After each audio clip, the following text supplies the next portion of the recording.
Good morning, students. So let's start our today's maths class. Previously, we study about Euclid's axioms and postulates. And axioms and postulate are the assumptions that Euclid assumed. Now, next start our exercise 5.1. Which of the following statements are true and which are false? तो हमें बताना है इन statements में से कौन सी true and कौन सी false and give reason for your answer. First है हमारे पास only one line can pass through a single point. ठीक है, तो क्या हमारे पास एक पॉइंट से सिर्फ एक ही लाइन हो सकती है pass? No. So this is false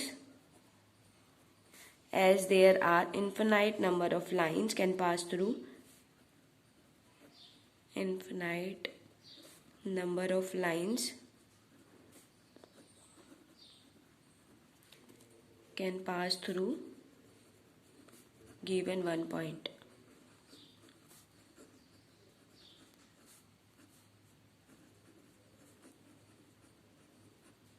ठीक है. Now next part is there are infinite number of lines which pass through two distinct points as we read in the exam 5.1 that there are only one line that can pass through two distinct points. ठीक है. So this is also false because there is only one and one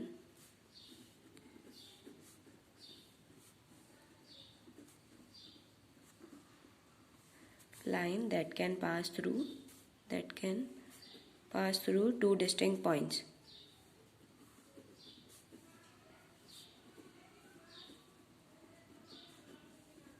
ठीक है.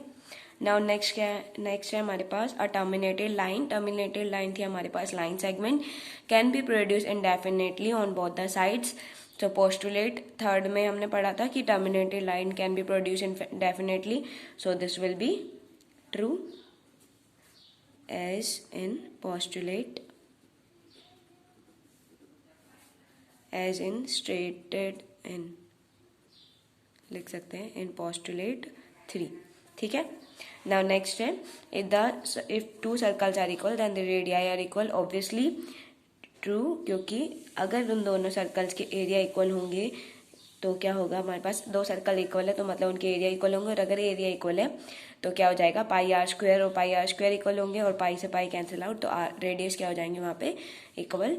सो as area are equal, area is equal so as radii. ठीक है. Now next is in figure 5.9 हमारे पास ये given है ए बी इक्वल है P Q के और पी क्यू इक्वल है एक्स वाई के. देन क्या हम बोल सकते हैं A B is equal to X Y. Obviously क्योंकि एग्जाम में हमने पढ़ा था जो यूक्लिड एग्जाम थे कि the things which are equal to the same thing then they are equal. ठीक है. So true because in exam things which are equal two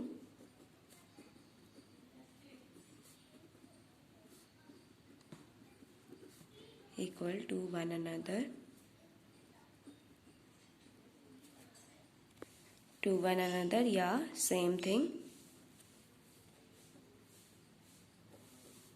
equal to one another. ठीक है. सो यहाँ पे क्या इक्वल है, A B equal P Q है, पी क्यू इक्वल किसके, एक्स वाई के. सो ये क्या है, सेम थिंग के इक्वल है तो ये दोनों आपस में क्या हो जाएंगे, इक्वल. ठीक है. Now next question is give a definition for each of the following terms. हमें क्या देनी है यहाँ पे डेफिनेशंस और we have to define if there is undefined term is also.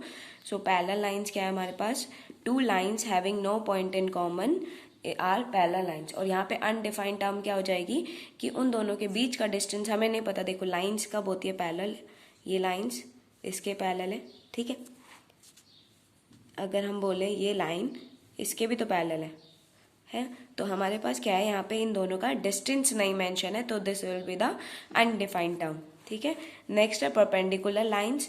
Two lines which form angle of 90 with each other. दो lines अगर 90 degree एक दूसरे के साथ बनाते हैं तो वो क्या होते हैं, परपेंडिकुलर. यहाँ पे कोई अनडिफाइंड टर्म नहीं है. ठीक है. कहीं पे भी दो लाइंस ऐसे है, जरूरी नहीं कि वो मिड पॉइंट पे ही करे हमेशा. कहीं भी कर सकती है। ये लाइन यहाँ पे भी, इधर भी 90 डिग्री बना सकती है। तो ये दोनों लाइंस क्या होंगी, परपेंडिकुलर, अगर हम इसको कंसिडर ना करें तो। ठीक है। नाउ नेक्स्ट है लाइन सेगमेंट। लाइन सेगमेंट जो टर्मिनेट हो जाते हैं यहाँ, the line which have two end points is a line segment. Radius of a circle, the line segment, obviously line segment ही होता है, सेंटर्स और रेडियस, सॉरी वहाँ से सरकमफेरेंस तक जो लाइन होती है वो दोनों ही डॉट से होते हैं, एक एंड पॉइंट होता है उनका। तो the line segment from the centre of the circle to the circle is the radius of the circle. ठीक है, सेंटर से और क्या हो जाए सर्कल तक जो लाइन सेगमेंट होता है उसको क्या बोलते हैं हम, रेडियस। कहीं भी हो सकती है रेडियस, सेंटर से यहाँ सर्कल। ठीक है। सो स्क्वायर क्या होता है, a quadrilateral having all side equal and all angles right angle, वो होता है हमारे पास स्क्वायर। यहाँ पे कोई अनडिफाइंड टर्म नहीं है, सिर्फ किसके लिए थी हमारे पास, पैरेलल लाइंस के लिए थी, कि उनका डिस्टेंस हमारे पास मेंशन नहीं होता, that will be the undefined term.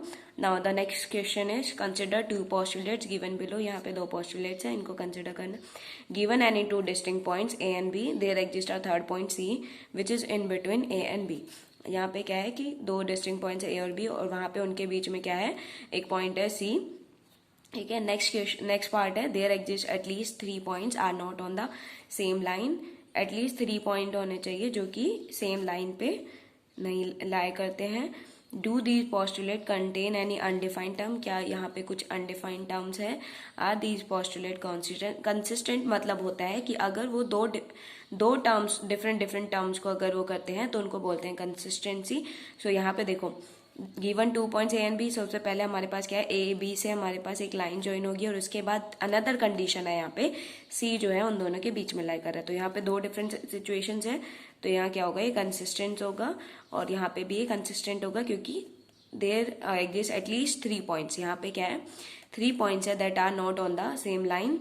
इसको हम समझते हैं। Do they follow Euclid postulate, क्या ये दोनों यूक्लिड पोस्टुलेट को डिफाइन करते हैं, क्या फॉलो करते हैं, एक्सप्लेन। ठीक है। सो फर्स्ट है, हमें बताना है कि कंसिस्टेंट है या नहीं है। Obviously they are consistent,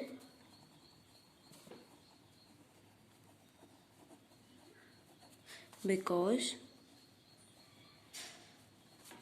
they deal with two different situations,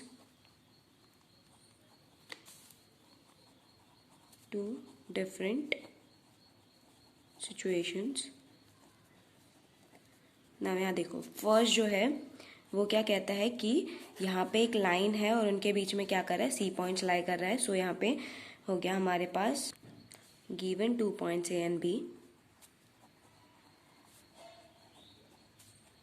A and B, there is a point C lying between them। ठीक है, फर्स्ट हमारे पास यही बोल रहा है। नाउ सेकंड क्या कह रहा है कि यहाँ पे क्या है कि there exist at least 3 points are not on the same line. अब सबसे पहली बात कि एक लाइन पे होने के लिए पॉइंट्स कितने रिक्वायर्ड होते हैं, सिर्फ 2। ठीक है। So there exist at least 3 points, नहीं, यहाँ पे ए और बी होंगे तो भी हमारे पास क्या हो जाएगा, लाइन हो जाएगी। So there exist at least 3 point that are not on the same line. तो यहाँ पे क्या हो जाएगा, ए एंड बी हमारे पास लाइन को ही बना देते हैं। So given A and B, we can take C not lying on the same line. ठीक है। तो क्या होता है, एक लाइन पे अगर हमें पॉइंट्स को मेंशन करना है तो हम सिर्फ 2 पॉइंट से भी एक लाइन ड्रॉ कर सकते हैं। हम सी को उस लाइन पे ले या ना ले वो हमारे ऊपर डिपेंड करता है। तो यहाँ पे पूछा था कि there exist at least 3 points that are not on the same line.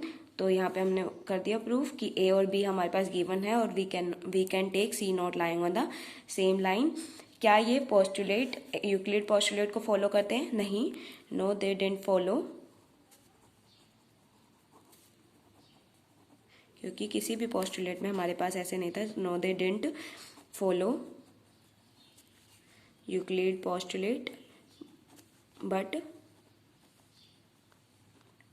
They follow axiom 5.1। Axiom 5.1 क्या था कि there exist only and only one line that can pass through two given points. तो यहाँ पे क्या है, हमारे पास 2 पॉइंट्स है, एक लाइन ड्रॉ हो रही है, ठीक है, और सी को हमने नहीं भी लिया तो भी क्या है, वो लाइन है। यहाँ पे क्या है, हमारे पास 2 एंड पॉइंट्स है, एक लाइन है और उनके ऊपर हमने सी लिया है सिर्फ, ठीक है। So these will follow exam 5.1। So that is all for today. Thank you.